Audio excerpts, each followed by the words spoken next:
ദൈവത്തിൻ്റെ നാമത്തിന് മഹത്വം ഉണ്ടാകുമാറാകട്ടെ. എന്താണ് തിരുവചന അധിഷ്ഠിത പ്രവചനം? ആരാണ് കള്ളപ്രവാചകൻ? ഇതിൻ്റെ 3-ാമത്തെ അധ്യായത്തിലേക്കാണ് നമ്മൾ കടക്കുന്നത്. ഒരു ചോദ്യത്തിന് മറുപടി നൽകിക്കൊണ്ടാണ് ഈ അധ്യായം ആരംഭിക്കുവാൻ ആഗ്രഹിക്കുന്നത്. എന്തുകൊണ്ടാണ് പഴയ നിയമ തിരുവെഴുത്തുകളിൽ കള്ളപ്രവാചകന്മാർക്ക് അതികഠിനമായ ശിക്ഷ? നമ്മൾ കഴിഞ്ഞ അധ്യായത്തിൽ പറഞ്ഞതുപോലെ കല്ലെറിഞ്ഞ് കൊല്ലുക എന്നുള്ള ഏറ്റവും മാക്സിമം ശിക്ഷ, ക്യാപിറ്റൽ പണിഷ്മെൻറ്റ് നൽകുവാൻ എന്താണ് കാരണം? ഇതിന് മറുപടി ഇതാണ്. ഒരു വ്യക്തി ഒരു തെറ്റ് ചെയ്താൽ അതിൻ്റെ തിക്തഫലങ്ങൾ ആ വ്യക്തി മാത്രം അനുഭവിച്ച് തീർത്താൽ മതി. ഒരു സാധാരണ വ്യക്തി എന്തെങ്കിലും തെറ്റ് ചെയ്താൽ സാധാരണഗതിയിൽ അതിൻ്റെ തിക്തഫലങ്ങൾ ആ വ്യക്തി മാത്രം അനുഭവിച്ച് തീർത്താൽ മതി. ഇനി അങ്ങേയറ്റം അദ്ദേഹത്തിൻ്റെ മകനോ അല്ലെങ്കിൽ ഭാര്യയോ അമ്മയോ അതിനപ്പുറത്തേക്ക് ആ തെറ്റിൻ്റെ അനന്തരഫലങ്ങൾ പോയി എന്ന് വരികയില്ല. എന്നാൽ ദൈവമുമ്പാകെ നിൽക്കുന്നു എന്ന് ജനം വിശ്വസിക്കുന്ന ഒരാൾ, ഒരു പ്രവാചകൻ, ഒരു തെറ്റ് ചെയ്താൽ അഥവാ ദൈവം പറയാത്തൊരു കാര്യം ചെയ്തു, ദൈവം ചെയ്യാത്തൊരു കാര്യം ചെയ്തു എന്ന നിലയിൽ ജനത്തോട് പറഞ്ഞാൽ അതുണ്ടാക്കുന്ന പ്രത്യാഘാതങ്ങൾ ഒരു ജനതയെ മുഴുവൻ അനുഭവിക്കേണ്ടി വരും. മനസ്സിലായോ? ദൈവം പറയാത്തൊരു കാര്യം പ്രവാചകൻ ഒരു ജനത്തോട് പറഞ്ഞു കഴിഞ്ഞാൽ അതുണ്ടാക്കുന്ന ഭാവികാല പ്രത്യാഘാതങ്ങൾ ഒരു ജനത മുഴുവൻ അനുഭവിക്കേണ്ടി വരും. ഒരു ജനതയെ മുഴുവൻ നശിപ്പിക്കുവാൻ, നിത്യനാശത്തിലേക്ക് വിടുവാൻ ആ പ്രവാചകൻ്റെ വാക്കുകൾ കഴിയും. ഇതുമായിട്ട് ബന്ധപ്പെട്ട് പഴയ നിയമ ചരിത്രത്തിൽ നിന്നും നിരവധി ഉദാഹരണങ്ങൾ നമുക്ക് ചൂണ്ടിക്കാണിക്കുവാൻ കഴിയും. പഴയ നിയമ ഇസ്രായേൽ ജനത തങ്ങളുടെ 40 വർഷം നീണ്ട മരുഭൂപ്രയാണത്തിൻ്റെ അവസാന ലാപ്പിലേക്ക്, അവസാന മണിക്കൂറുകളിലേക്ക് എത്തിയിരിക്കുന്നു. അവർക്ക് ഏതാണ്ട് സംഖ്യാപുസ്തകം 22-ാം അധ്യായത്തിലേക്ക് വരുമ്പോഴാണ് അവർക്ക് നോക്കിയാൽ കനാൻ നാട്, അവരെ പാലും തേനും ഒഴുകുന്ന അവരുടെ പിതാക്കന്മാരുടെ വാഗ്ദത്തം ചെയ്ത കനാൻ നാട് നമുക്ക് അവർക്ക് ദൂരെ നോക്കിയാൽ കാണാം. അത്ര കയ്യെത്തും ദൂരത്തായിരിക്കുമ്പോൾ അവിടെ ഒരു സംഭവം നടക്കുന്നു. ഈ ബെയോരിൻ്റെ മകനായ ബിലയാം എന്ന ഒരു പ്രവാചകൻ ഒരു ദുരന്തമായി അവരുടെ അടുക്കിലേക്ക് കടന്നു വരുന്നു. സംഖ്യാപുസ്തകം 22-ാം അധ്യായത്തിൽ നമുക്കത് കാണുവാൻ കഴിയും. എന്നാൽ ഈ പ്രവാചകൻ ശത്രുവിൻ്റെ പണമൊക്കെ വാങ്ങി ഒത്തിരി ശ്രമിച്ചിട്ടും ഈ ജനത്തിന് ദോഷവും ചെയ്യാൻ വേണ്ടി പറ്റിയില്ല.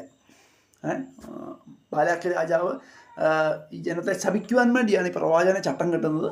പക്ഷേ ശപിക്കുന്നതിന് പകരം അനുഗ്രഹിക്കേണ്ട വന്നു. അങ്ങനെ കാരണം ദൈവത്തിൻ്റെ പ്രത്യേക കരുതൽ ഇസ്രായേലിനോടുണ്ടായിരുന്നുകൊണ്ട് ബാഹ്യമായ ഒരു ശക്തിക്കും അവരെ തകർക്കുവാൻ സാധിക്കുകയില്ലായിരുന്നു. പ്രത്യേക പ്രൊട്ടക്ഷനുള്ള ജനവിഭാഗമായതുകൊണ്ട് പിന്നീട് ഈ ബിലയാം ശപിക്കുന്നത് പോലെ അനുഗ്രഹിക്കുന്ന ഒരു കാഴ്ചയൊക്കെ നമുക്ക് സംഖ്യാപുസ്തകം 22-ാം അധ്യായത്തിലൊക്കെ കാണുവാൻ കഴിയും. എന്നാൽ ഈ ദ്രവ്യാഗ്രഹം ഉള്ളിൽ കയറിയ ഈ പ്രവാചകൻ അവസാനം കാശൊക്കെ മേടിച്ചു പോയില്ലേ, ബാലാക്ക് രാജാവിന് ഉപദേശം കൊടുത്തിട്ട് പോയി. അന്നത്തെ ഒരു അതേ സാഹചര്യമാണ് ഇന്ന് പുതിയ നിയമസഭയിലും ഉള്ളത്. അതെന്തായിരുന്നു ആ ഉപദേശമെന്ന് നമുക്ക് കാണുവാൻ കഴിയും. അത് വെളിപ്പാട് പുസ്തകം 2-ാം അധ്യായം 12-ാം വാക്യത്തിലൊക്കെ അത് കൃത്യമായിട്ട് അന്ന് കൊടുത്ത ഉപദേശത്തെ പറ്റിയൊക്കെ പറയുന്നുണ്ട്. അത് നമ്മുടെ പുതിയ നിയമസഭയ്ക്കും അത് ബാധകമായതുകൊണ്ടാണ് എടുത്തു പറയുന്നത്. വെളിപ്പാട് പുസ്തകം 2-ാം അധ്യായം 12 മുതൽ 14 വരെ. പെർഗമോസിലെ സഭയുടെ ദൂതൻ എഴുതുക, മൂർച്ചയേറിയ ഇരുവായ്ത്തലയുള്ള വാളുള്ളവൻ അരുളി ചെയ്യുന്നത്, എങ്കിൽ നിന്നെക്കുറിച്ച് കുറഞ്ഞൊരു കുറ്റം പറയുവാനുണ്ട്. ഇസ്രായേൽ മക്കൾ വിഗ്രഹാർപ്പിതം തിന്നേണ്ടതിനും ദുർനടപ്പം ആചരിക്കേണ്ടതിനും അവരുടെ മുമ്പിൽ ഇടർച്ച വയ്പാൻ ബാലാക്കിന് ഉപദേശിച്ചു കൊടുത്ത ബിലയാമിൻ്റെ ഉപദേശം പിടിക്കുന്നവർ അവിടെ നിനക്കുണ്ട്. ഈ ശരിക്കും പറഞ്ഞാൽ അവിടെ നടന്നത് എന്നാന്ന് ചോദിച്ചാൽ ഈ ശപിക്കാനൊന്നും പറ്റിയില്ല. സംഖ്യാപുസ്തകം വായിച്ചാൽ നിങ്ങൾക്ക് മനസ്സിലാവും. ശപിക്കുന്ന അനുഗ്രഹിക്കേണ്ട വന്നു. പുറത്തുനിന്ന് ഒരു ശക്തിക്കും ബാഹ്യമായ ഒരു ശക്തിക്കും ഇസ്രായേലിനെ തകർക്കാൻ സാധിക്കില്ല. ഒരു പ്രവാചകനെ ദൈവം അതെല്ലാം വിലക്കി. അങ്ങനെ ബിലയാം ശപിക്കുന്നവരെ അനുഗ്രഹിച്ചു. എന്നാൽ പിന്നീട് നമ്മൾ അവിടെ നടന്നൊരു ദുരന്തത്തെപ്പറ്റി സംഖ്യാപുസ്തകം 25-ാം അധ്യായത്തിൽ വായിക്കുന്നുണ്ട്. ആ ചരിത്രരേഖ ഞാനൊന്ന് വായിച്ച് കേൾപ്പിക്കാം. സംഖ്യ 25-ാം അധ്യായം 1 മുതൽ ഉള്ള വാക്യങ്ങൾ. ഇസ്രായേൽ മക്കൾ ശെത്തിമിൽ പാർക്കുമ്പോൾ ജനം മോവാബ്യ സ്ത്രീകളുമായി പരസംഗം തുടങ്ങി. അവർ ജനത്തെ തങ്ങളുടെ ദേവന്മാരുടെ ബലികൾക്ക് വിളിക്കുകയും ജനം ഭക്ഷിച്ച് അവരുടെ ദേവന്മാരെ നമസ്കരിക്കുകയും ചെയ്തു. ഇസ്രായേൽ ബാൽപെയോരിനോട് ചേർന്നു. യഹോവയുടെ കോപം ഇസ്രായേലിന് നേരെ ജ്വലിച്ചു, ബാധ കൊണ്ട് മരിച്ചുപോയവർ 20,000 പേർ. സംഭവം ഇതാണ്. ഏതായാലും ശപിക്കാനൊന്നും പറ്റിയില്ല.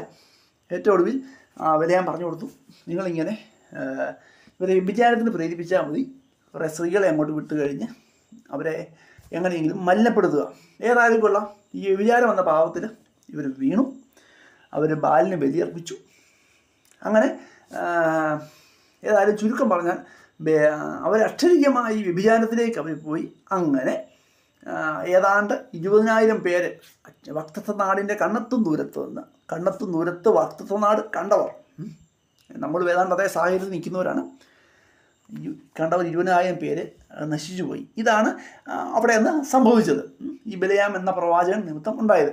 ഇന്നത്തെ സാഹചര്യത്തിലും വ്യത്യസ്തമല്ല. ഇന്ന് നമ്മളും അത് വെളിപ്പാട് പുസ്തകത്തിൽ അത് കൃത്യമായിട്ട് നോട്ട് ചെയ്യാൻ കാരണം, ഇന്നത്തെ പ്രവാചകന്മാർക്കും ആത്മീയ വ്യഭിചാരത്തിലേക്ക് വിശ്വാസത്തെ നയിക്കുവാൻ കഴിയും.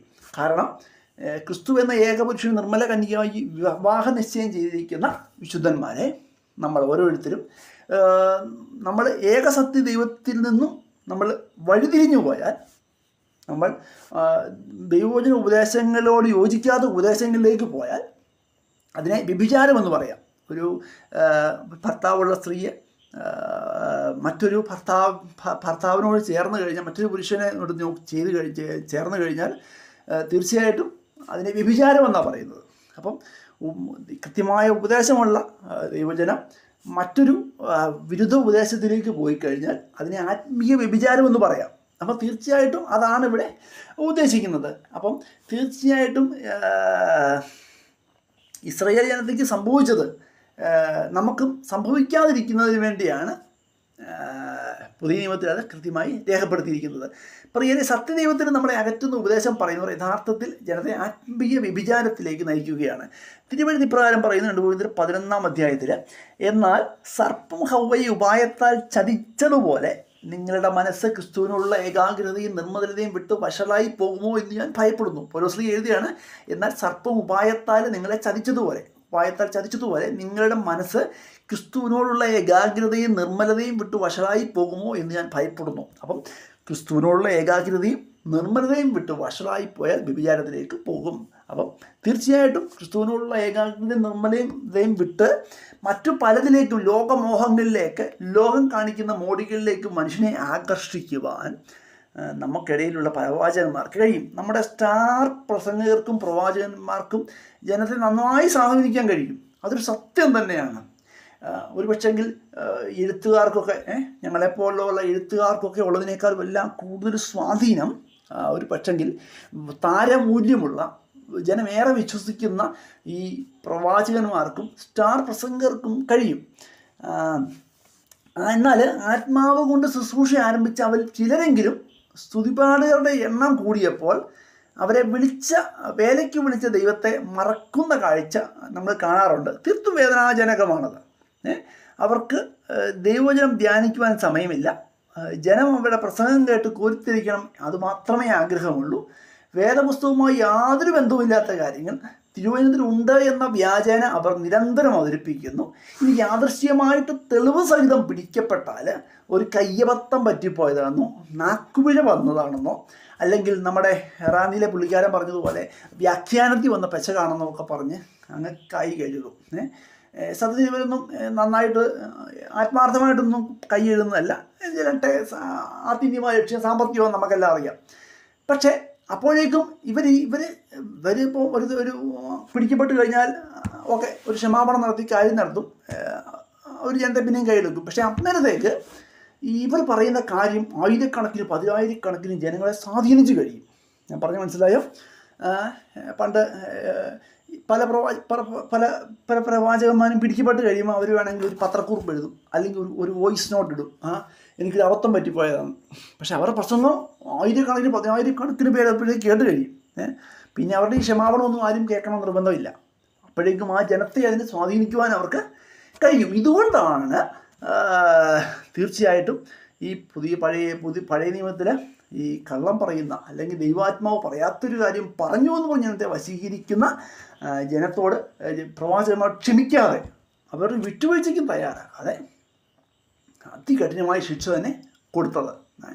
അപ്പോൾ തീർച്ചയായിട്ടും ദൈവം ഈ വിഷയത്തിൽ അന്ന് അക്ഷരീയമായ മരണശിക്ഷ കൊടുത്തെങ്കിൽ തീർച്ചയായിട്ടും അതിൻ്റെ ഗൗരവം ഉൾക്കൊണ്ട് ദൈവജനം പ്രവചനമാരെല്ലാം ശോധന ചെയ്യണം.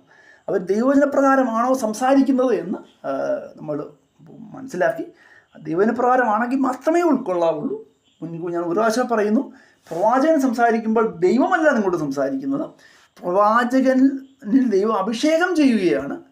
അഭിഷേകം ചെയ്തതിന് ശേഷം പ്രവാചകനത് റിപ്പോർട്ട് ചെയ്യുകയാണ്. അല്ലാതെ ഒരു വാക്യം പോലും വേദോസിലില്ല. അതുകൊണ്ട് പ്രവാചന ദൈവം ബാധിക്കുന്നില്ല. അതുകൊണ്ട് നിങ്ങൾ പ്രവാചകൻ സംസാരിച്ചുകൊണ്ടിരിക്കുമ്പോൾ നിങ്ങൾ കൈകൂപ്പി നിൽക്കേണ്ട ആവശ്യമില്ല, ദൈവമുമ്പാകെ നിൽക്കുന്നവർ നിൽക്കേണ്ട ആവശ്യമില്ല. പ്രവാചകൻ ദൈവമല്ല, പ്രവാചകൻ ഒരു ശുശ്രൂഷ ചെയ്യുക മാത്രമാണ്. അതുകൊണ്ട് ഈ വിഷയത്തെപ്പറ്റി ന്യായമായ അറിവ് നമുക്ക് ആവശ്യമാണ്. നമുക്ക് അടുത്ത അധ്യായങ്ങൾ തുടർന്നുള്ള കാര്യങ്ങളൊക്കെ ചിന്തിക്കാം. ദൈവം നമ്മളെ എല്ലാവരെയും അനുഗ്രഹിക്കുമാറാകട്ടെ.